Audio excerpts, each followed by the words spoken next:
Okay, let's take a look at section 12.9, and this goes over absolute dependent motion. This will typically be your Pulley problem. There are some other cases when we can use dependent motion, but we are literally analyzing the motion of one particle with respect to another because they are linked by an inextensible cord.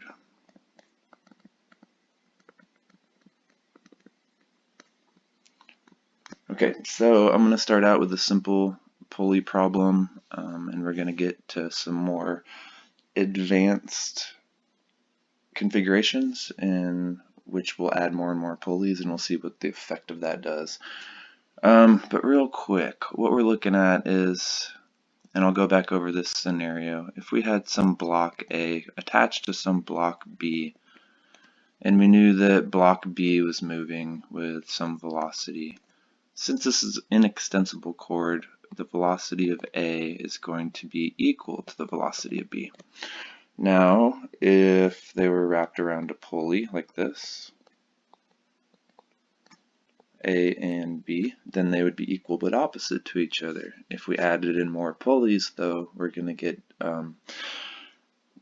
different ratios of velocity and acceleration and position. So what we're going to do, I'm going to start with a kind of a generic drawing where we have some mass A and some mass B. Those are both rectangles, just so you know. And we're going to put a pulley right here. And we're going to attach this part of the pulley here and this part of the pulley to there. So we have an inextensible cord running over the pulley. And the motion, if you can just imagine, if A moves up a meter, B is going to move down the incline a meter. If it moves up at a meter per second, B is going to move down at a meter per second. So we have absolute dependent motion between these particles. Okay, so the first step is to do what's called drawing a datum. Alright, a datum is just a reference point. So I'm going to call this the datum because on a pulley we can ignore anything that's wrapped around the pulley. Now all we're looking at is this distance S to A, or S of A, and this distance S of B. Okay, the total length of the string we should also take note as some length total. Okay, if we want to add all that up now, we get the total length of the string, and this looks like we have a, if I wanted to add up this whole length, it's some SA, plus we can call this some CD right now, this little section. I'll show you what happens. You can put it in there, but we won't need to, so that's some length CD, we'll call that. And then we have to also consider our S of B length right here. Alright, so that makes up the total length of the string going around the pulley. What we're going to do now, like just about every lesson, is take the time derivative. Alright, that's going to make the length total and this length go to 0. Because they are constants. The same amount goes over this pulley at any given time, a constant amount, and the length is a constant length. So the length SA just turns into the velocity A, and SB turns into the velocity of B. Now we can say the velocity of A is equal but opposite to the velocity of B. Ta-da! This is how your book is going to explain it, and you can also take one more derivative of this to say that the acceleration of A is equal but opposite to the acceleration of B. In this particular problem, I make more sense of them not having opposite direction motion, but really the pulley being like this in a horizontal configuration. If one moves to the right, the other one's going to move to the right. So you'll see me work some of these problems a little bit different than the book. Okay, for example, let's go ahead and take care of this one real quick. If I wanted to work it where this is A and this is B and it was in a horizontal configuration, I would say the length total is equal to some minus SA, because that's my datum right here.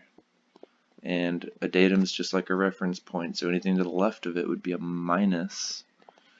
Then we have a positive SB right here and LCD. Plus S of B. Okay, now what we get when we take the derivatives of this would be that the velocity of A is equal to the velocity of B. And the acceleration of A is equal to the acceleration of B. So most problems we work are not going to have a pulley on an incline. If it does, you need to make sense of the direction. Most problems we look at are going to have pulleys hanging from the ceiling. And there might be another pulley right here with some other mass hanging on it.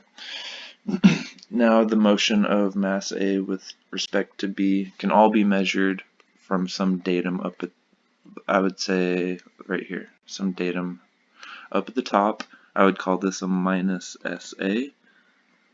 This would be a minus SB and a minus SB when I added them all up. This scenario right here is more like an Atwood machine. I believe you've solved some problems like an Atwood machine in your previous physics classes, but the basic Atwood machine is a frictionless pulley, and all of our pulleys will be frictionless. It has one mass on one side, mass A, and another mass on another side. So this has some weight MAG. We're going to learn how to deal with these soon in chapter 13. This has some weight pointed down MBG, and the motion of these is directly related to the masses. And if one went up, the other one would go down. So when they say that one goes up while the other one goes down, that's more of a vertical pulley situation. I relate this one more to a horizontal situation like that because they're both moving to the right. If this one goes up and to the right, this one is just going to be going down and to the right. Just make sure you make sense of your direction.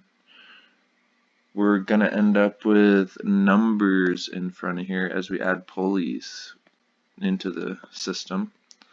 So we will not just have that they're equal but opposite, but maybe acceleration of A is equal to 3 times the acceleration of B.